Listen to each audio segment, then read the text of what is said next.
भारत में आज election process शुरू हो गया पूरी तरह से। फर्स्ट फेज के लिए वोटिंग हुई। ये वोटिंग 102 सीटों पर हुई थी। 21 राज्यों के 102 विधानसभा लोकसभा सीटों पर आज वोट डाले गए। अब तक चुनाव की जो पोलिंग की रेशियो है, परसेंटेज है, उसकी जो जानकारी है वो शाम को 7 बजे तक जो वोट डाले हैं उनकी जानकारी इलेक्शन कमीशन की तरफ से दी गई है। ये परसेंटेज घट और बढ़ भी सकती है जब पूरी तरह से फाइनल उसका नतीजा हासिल होगा। सबसे ज़्यादा वोट डले हैं सिक्किम में 68.06%, वहीं अरुणाचल प्रदेश में 66.2%, जम्मू एंड कश्मीर में 65%, उत्तराखंड में 53%, उत्तर प्रदेश में 57.96% वोट डले हैं। राजस्थान में ये वोट कम डले हैं, 52% हैं। बिहार में 47.74%, मध्य प्रदेश में 63.5%, महाराष्ट्र में 55.535%, छत्तीसगढ़ में 63.41%, पश्चिम बंगाल में 77.57%, वहीं पौंडीचेरी में 73.50% और अंडमान निकोबार में 56.87% पोलिंग हुई है। कई सारी जगहों पर हिंसा की खबरें हैं इस चुनाव के दौरान। वहीं ईवीएम को लेकर भी खबरें हैं। कुछ खबरें हम आपको यहाँ पर बताने की कोशिश करेंगे। आज जो 102 सीटों पर वोटिंग हुई है, पिछली बार इन 102 सीटों में से 40 सीटें भारतीय जनता पार्टी के पास थी। आज के जो मतदान के रुझान, क्योंकि एग्जिट पोल पर और पोल पर हर तरह का प्रतिबंध इलेक्शन कमीशन ने लगाया हुआ है, तो इसलिए किसी तरह का एग्जिट पोल नहीं कर सकते हैं और कोई प्रिडिक्शन वगैरह नहीं कर सकते हैं। मगर जो जानकारियां हैं उसके मुताबिक बीजेपी को आज जो चुनाव हुए हैं, पिछली बार 40 सीटें थी, इसमें उसको भारी नुकसान होने जा रहा है।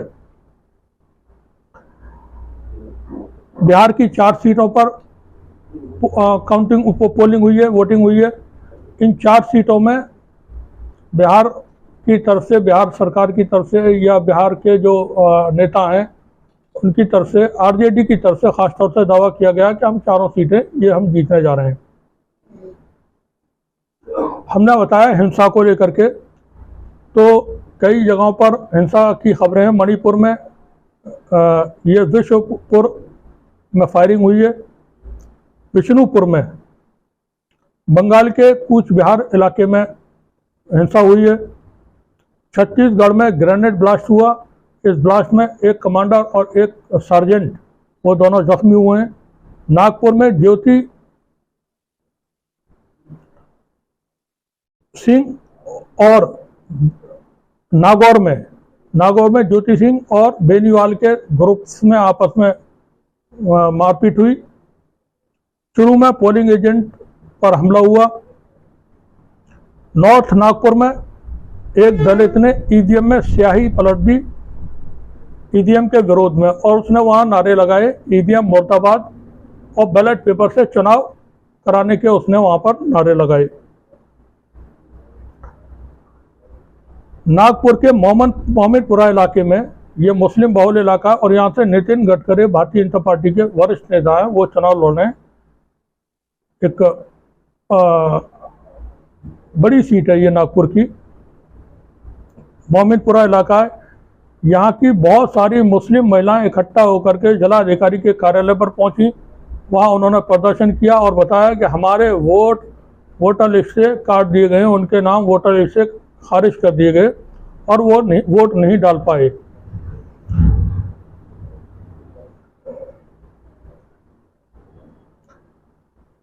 राजस्थान में भी कई जगहों पर झड़पें हुई हैं आपस में। पिछली बार के जो मतदान थे उससे कम मतदान हुआ है राजस्थान में। इस बार 16% कम की जानकारी हासिल हो रही है।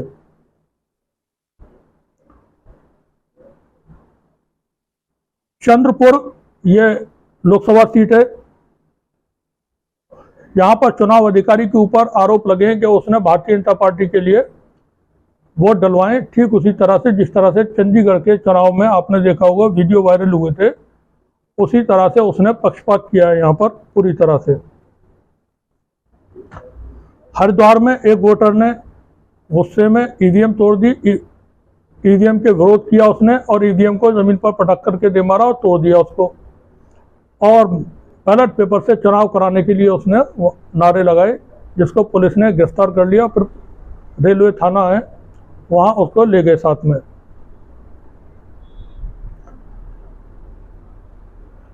देश में ये जो चुनाव हो रहे हैं लोकसभा के, ये लंबी प्रक्रिया चलेगी। 1 जून तक चुनाव का कार्यक्रम चलता रहेगा। 7 चरणों में चुनाव है। आज ये पहले चरण के चुनाव थे। 21 राज्यों में ये चुनाव आज हुए हैं। शाम 7 बजे तक जो इलेक्शन कमीशन की तरफ से आंकड़े जारी किए गए हैं, 60.03% मतदान दर्ज किया गया है। ये अस्थायी आंकड़े हैं, क्योंकि शाम के 7 बजे तक के ये आंकड़े हैं, क्योंकि जो लोग मतदान केंद्र में पहुंच जाते हैं उनके वोट डाले जाते हैं, उसमें वक्त लग जाता है, कभी कभी रात भी हो जाती है। कई जगहों पर इस बार बहुत कम मतदान हुआ है। बिहार में बहुत कम मतदान हुआ है, जैसा हमने आपको जानकारी दी। महाराष्ट्र की 5 सीटों पर मतदान हुआ है और ये बड़ी क्रिटिकल सीटें हैं। पिछली बार जो एनडीए गठबंधन है उसमें शिवसेना भी शामिल थी भारतीय जनता पार्टी के साथ, और उन्हें बड़ी कामयाबी मतलब महाराष्ट्र में हासिल हुई थी। इस बार ये कामयाबी हासिल नहीं होने जा रही है और वहाँ की बहुत सीटें बीजेपी के लिए या एनडीए गठबंधन की फंस गई हैं। इसी तरह से बिहार में और दूसरी जगहों पर, उत्तर प्रदेश में 8 सीटों पर चुनाव हुए। इन 8 सीटों में जो जानकारी हासिल हो रही है, संदीप बालियान की कांठ सीट पर बूथ कैप्चरिंग की खबरें हैं। भारतीय जनता पार्टी के लोगों ने संदीप बालियान के पक्ष में बूथ कैप्चरिंग की, इस तरह की खबरें मीडिया में मौजूद है। कैराना में मुस्लिम औरतों को नकाब उनके हटा करके उनके चेहरे देखे गए और उन्हें वोट डालने से रोका। जो कैराना से उम्मीदवार हैं समाजवादी पार्टी और इंडिया गठबंधन की, इकरा हसन, ये उनकी तरफ से आरोप लगाए गए हैं। और रामपुर की सीट है उत्तर प्रदेश में, रामपुर की सीट पर लोगों के वोट, जो मुस्लिम मतदाता हैं, उनके नाम वोटर लिस्ट से भारी संख्या में गायब भी मिले हैं और इस पर लोगों ने अपनी तरफ से काफ़ी वहाँ प्रोटेस्ट भी किया वोट पोलिंग बूथ पर पहुँच करके, और मीडिया से भी उन्होंने इस बात की शिकायत की कि हमारे वोट हमको नहीं डालने दिए गए।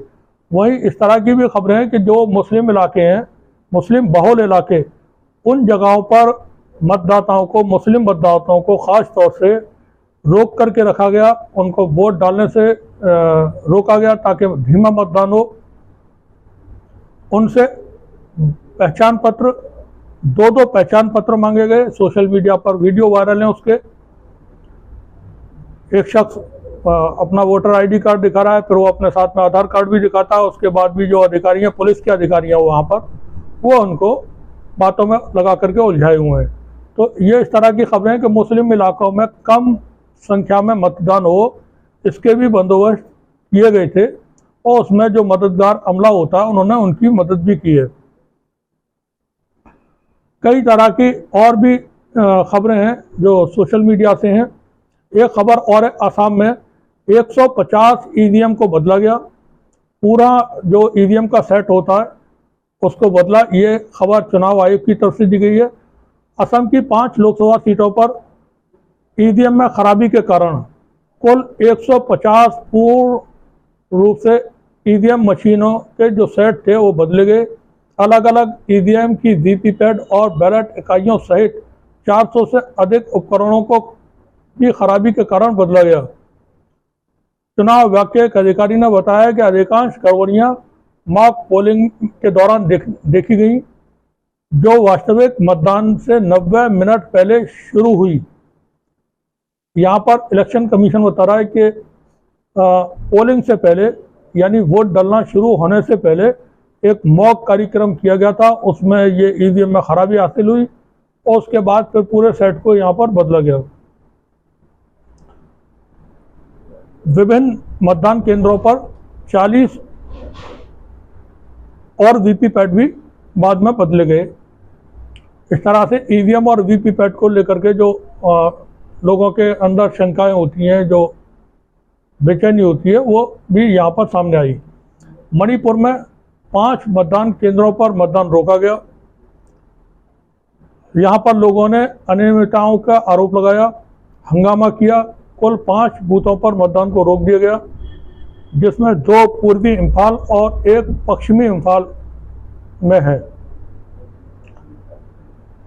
ये जानकारी इलेक्शन कमीशन के अधिकारियों ने दी है। मणिपुर में इम्फाल में 5, थोंगूस 31, खोंगमान जोन में कुछ महिलाओं द्वारा अनियमितताओं के आरोप लगाने और हंगामा करने के बाद मतदान को रोका गया।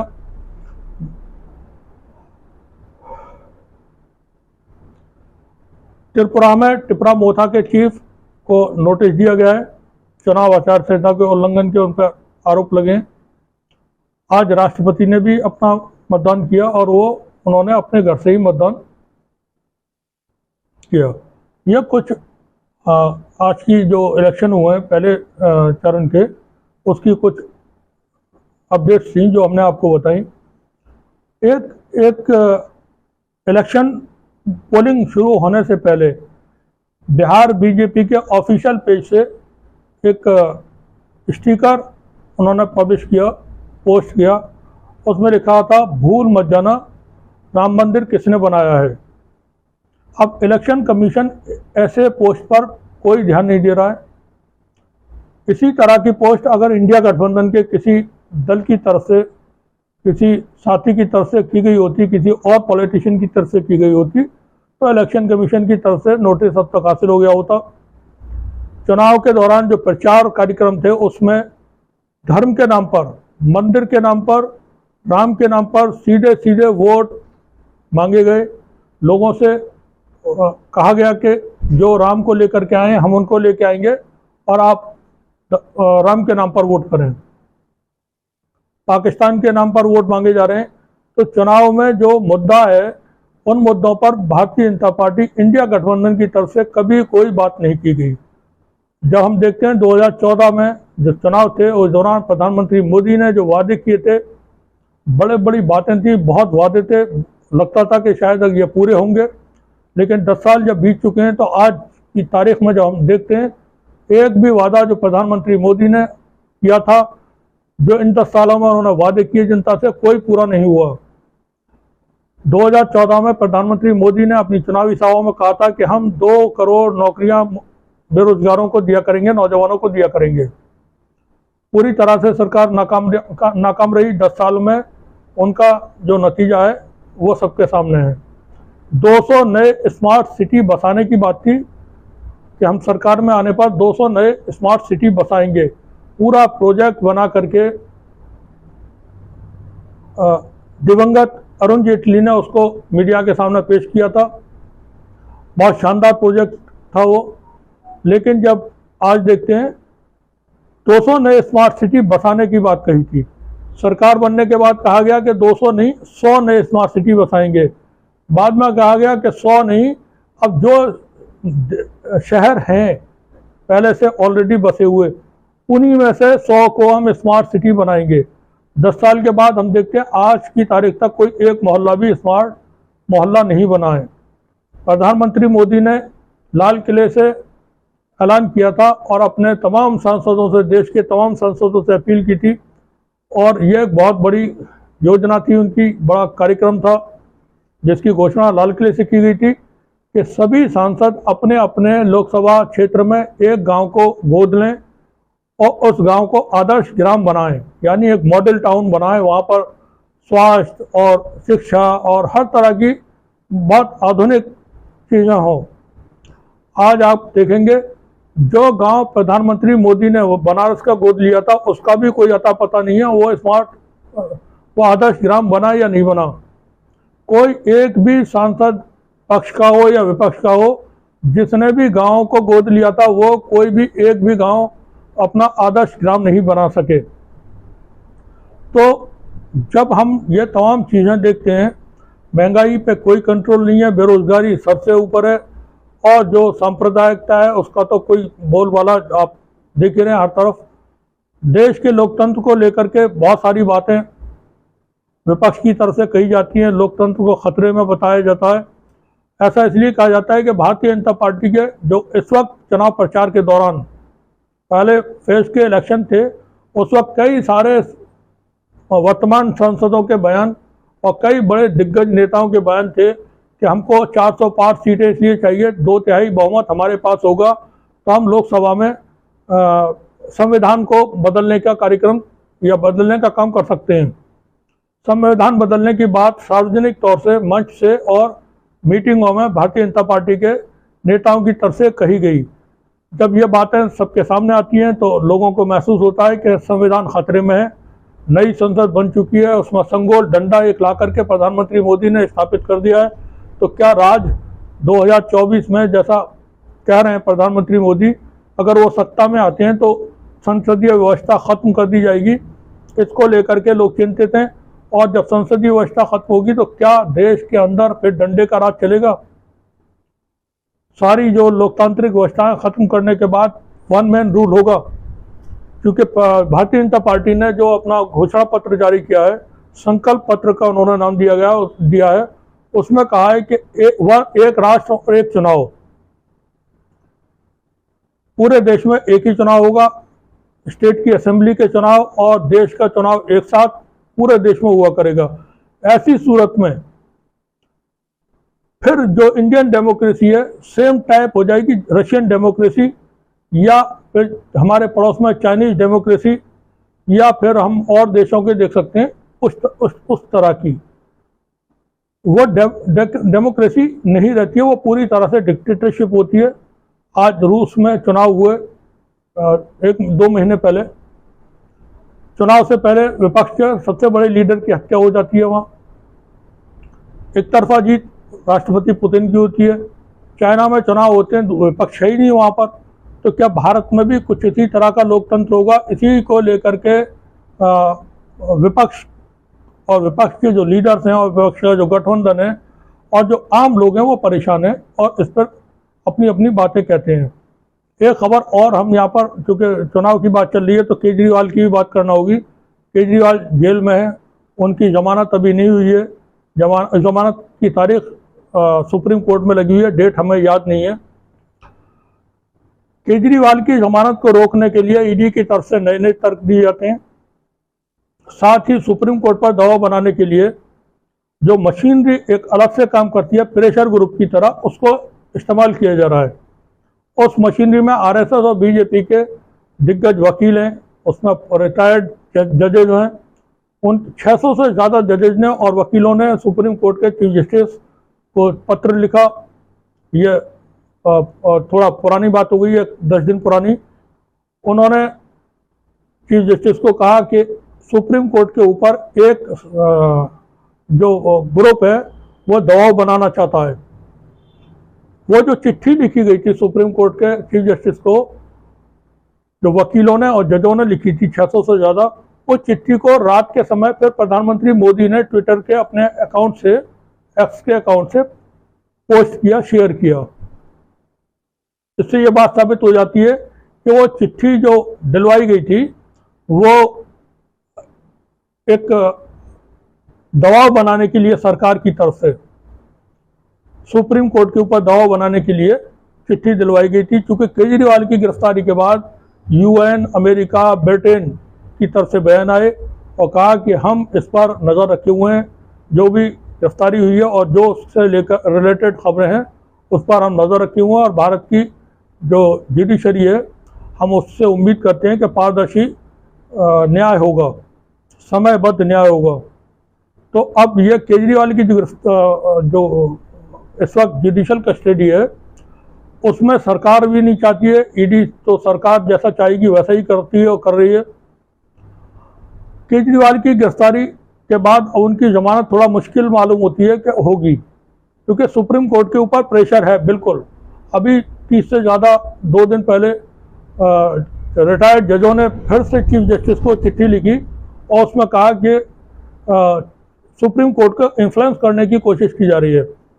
तो इन्फ्लुएंस नहीं की जा रहा है, बल्कि इस तरह की चिट्ठियां लिखवा करके अपने समर्थकों से सुप्रीम कोर्ट को चेतावनी दी जा रही है, चीफ जस्टिस को चेतावनी दी जा रही है कि आप जिस तरह का जजमेंट इलेक्टोरल बॉन्ड को लेकर के किया है आपने, इस तरह का कोई भी जजमेंट आप 4 जून से पहले न करें।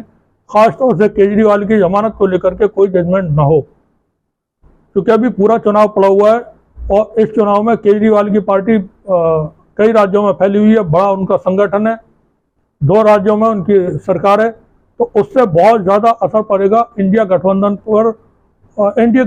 पर। एनडीए गठबंधन की परफॉर्मेंस जैसी पहले 2 बार के चुनाव में रही है, इस बार वो नहीं होने जा रही है। सब अब जनता समझ चुकी है, जान चुकी है, देख चुकी है। आजमाए हुए को बार बार आजमाने से कोई फायदा नहीं, बेवकूफ़ी कहलाती है वो। न ये नौकरियां दे सके, न रोजगार दे सके, न महिला सुरक्षा दे सके, न देश की सुरक्षा कर सके। चाइना की फौज भारत की जमीन घेर के कब्जा करके आज भी भारत के अंदर बैठी हुई है। 30 से ज़्यादा अरुणाचल प्रदेश के गांव इलाकों पहाड़ियों के नाम चीन की सेना, चीन की सरकार बदल चुकी है और वो बार बार उधर की तरफ से बयान आते हैं कि चीन अरुणाचल प्रदेश का हिस्सा है और हम यहाँ के बारे में कोई भी फैसला कर सकते हैं। प्रधानमंत्री की तरफ से, सरकार की तरफ से निरंतर लगातार ऐसी बात कही जाती हैं जो झूठ पर आधारित होती हैं।